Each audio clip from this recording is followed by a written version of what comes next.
नमस्कार, मैं हूं Amod Shrivastava. Amazing thought, amazing message, amazing information की दिशा में आज एक कदम और आगे। आज के इस दो चिंतन का विषय है खालीपन की सुंदरता और दिव्य पथ की कुंजी।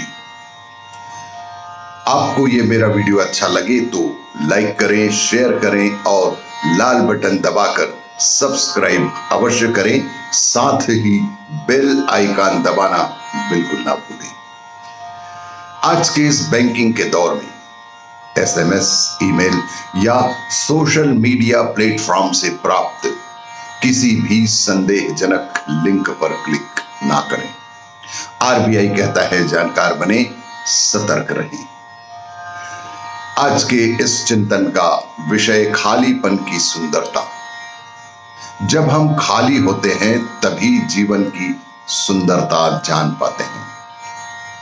आप जो कुछ भी इकट्ठा करते हैं, रिश्ते, नाते, परिवार, संपत्ति, जमीन जायदाद, ज्ञान, विचार और वो सब कुछ जो आपके पास है, ये सब जीवन सजाने के लिए है।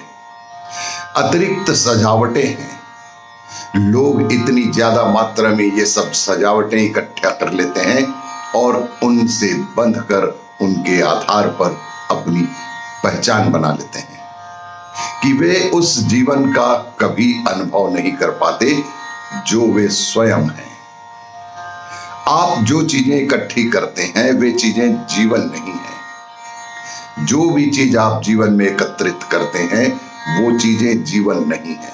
उन्हें इकट्ठा करके आप अपने जीवन में पूर्ण होने का प्रयत्न कर रहे हैं, जो कि स्वयं से एक धोखा है, स्वयं के प्रति एक छलावा है। चीजें हासिल करके, इकट्ठा करके आप जीवन में पूर्णता पाना चाहते हैं, जो कि गलत है। आप किसी तरह से सुनिश्चित करने का प्रयत्न कर रहे हैं कि आपका जीवन खाली ना रहे। लेकिन आपके जीवन में सुंदर क्षण तभी आए हैं जब आप खाली थे।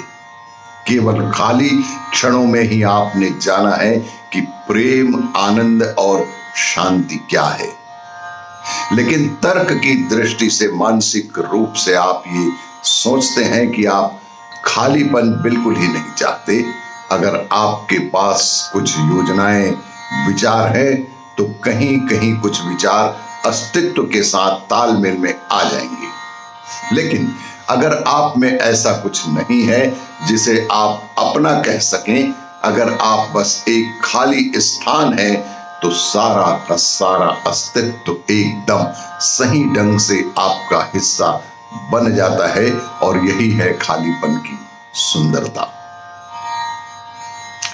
आज के इस दूसरे चिंतन का विषय दिव्य पथ की कुंजी। आपके पास जो है वह ऐसा ही टेढ़ा चलने वाला वाहन है, या ऐसा वाहन है जो गोलाकार गति में जाने के लिए ही बना है। अगर आप 3 महीनों के चक्र में हैं तो हर कोई जान जाएगा कि आप पागल हैं।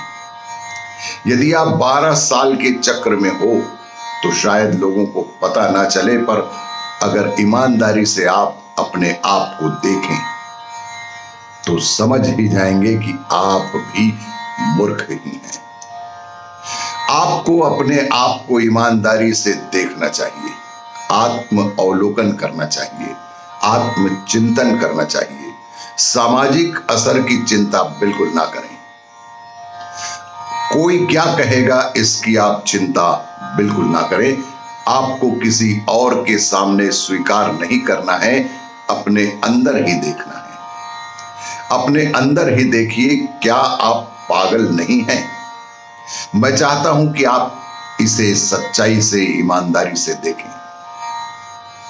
अगर आप ईमानदारी से सीधे सीधे खुद को देखते हैं तो आपको पता चलेगा कि आप हिले हुए हैं। आप अगर इतने ज्यादा सामाजिक प्राणी हैं कि आपको बस यही चिंता लगी रहती है कि आप कैसे दिखते हैं, बजाय इसके कि आप क्या हैं, तो फिर आप ऐसे ही बहुत जन्मों तक आते जाते रहेंगे और कुछ भी फर्क नहीं पड़ने वाला। यदि आपके लिए यह महत्वपूर्ण है कि आप कैसे हैं, यह नहीं कि कोई आपके बारे में क्या सोचता है, तो आप दिव्य पथ पर हैं। आपने जिस दिन से यह मानना शुरू कर लिया कि कोई मेरे विषय में क्या सोचता है इससे मुझे कोई फर्क नहीं पड़ेगा, तो निश्चित जानिए कि आप दिव्य पथ पर हैं। आपको दिव्य पथ की कुंजी प्राप्त हो चुकी है। अगर किसी दूसरे की राय आपका जीवन नहीं चलाती है, बल्कि आपके अस्तित्व की प्रकृति यह तय कर रही है, तो स्वाभाविक रूप से आप दिव्य पथ पर होंगे। और यही कि कोई क्या कहेगा से उबर जाना ही दिव्य पथ की कुंजी है। आपको मेरा ये वीडियो अच्छा लगे तो लाइक करें, शेयर करें और सब्सक्राइब अवश्य करें। इस कोविड के संदर्भ में 2 गज की दूरी, मास्क है जरूरी।